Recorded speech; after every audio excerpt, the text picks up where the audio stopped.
ជាថ្ងៃធ្វើការធម្មតាតែប្រែក្លាយទៅជាថ្ងៃដែលអកុសលនឹងរន្ធត់ទៅលើបុរសដែលជាកម្មករដ៏សែនប្រយ័ត្នប្រយែងម្នាក់នេះ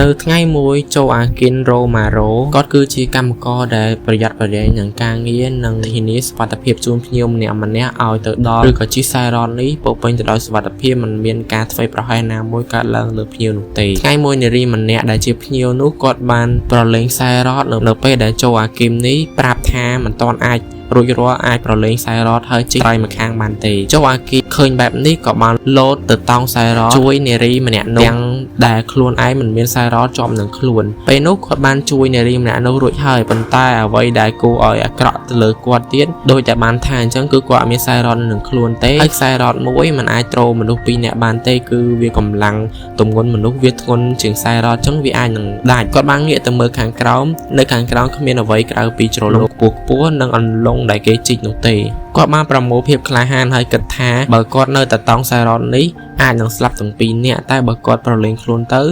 នារីដែលជាភ្ញៀវម្នាក់នេះអាចនឹងមានសុវត្ថិភាពមិនយូរប៉ុន្មានទេគាត់ប្រមូលភាពក្លាហានទាំងប៉ុន្មានរបស់គាត់ដែលនៅក្នុងចិត្តប្រឡែងខ្លួនពីខ្សែរ៉កនោះទៅក្រោមដីមានកម្ពស់ប្រហែលជា70 feet ពេលនោះធ្លាក់ទៅដល់ខាងក្រោមហើយអ្នកនរគ្នាអាចឃើញសភាពរាងកាយរបស់គាត់បានគឺបែកឆ្អឹងខ្ទេចខ្ទីហើយថែមទាំងធ្វើឲ្យមានការរាយរាងខាងក្រៅនិងខាងក្នុងបែកឈាមហើយនឹងមានសភាពគួរឲ្យខ្លាចខ្លាំងមែនតើមិនយូរប៉ុន្មានទេអ្នកជួយសម្រួលនៅទីនោះបានហៅឡានពេទ្យហើយបញ្ជូនបុរសដែលមានឈ្មោះថាโจอากิម្នាក់នេះទៅមន្ទីរពេទ្យយ៉ាងលឿនពេលគាត់ទៅដល់មន្ទីរពេទ្យអ្វីដែលយើងមិនអាចនឹកស្មានដល់នៃភាពក្លាហានម្នាក់នេះគឺគាត់បានស្លាប់នៅថ្ងៃបន្តដោយសារតែរបួសធ្ងន់ពេកក្រុមគ្រូពេទ្យក៏ដូចជាគាត់មិនអាចស៊ូទ្រាំជាឧបទ្ទវហេតុបានគេក៏បានដោះលែងខ្លួនឯងហើយក៏បានស្លាប់បាត់ទៅរឿងមួយនេះបានដាក់ជាប់ក្នុងចិត្តរបស់ប្រជាជនដែលនៅទីនោះយ៉ាងក្រៃលែងព្រោះគាត់បានចាប់ទុកបរិសម្នាក់នេះគឺជា hero ដែលបានជួយឲ្យភ្ញៀវបានសុវត្ថិភាពទោះខ្លួនឯងត្រូវរងទុក្ខក៏ដូចជាស្លាប់ក៏ដោយ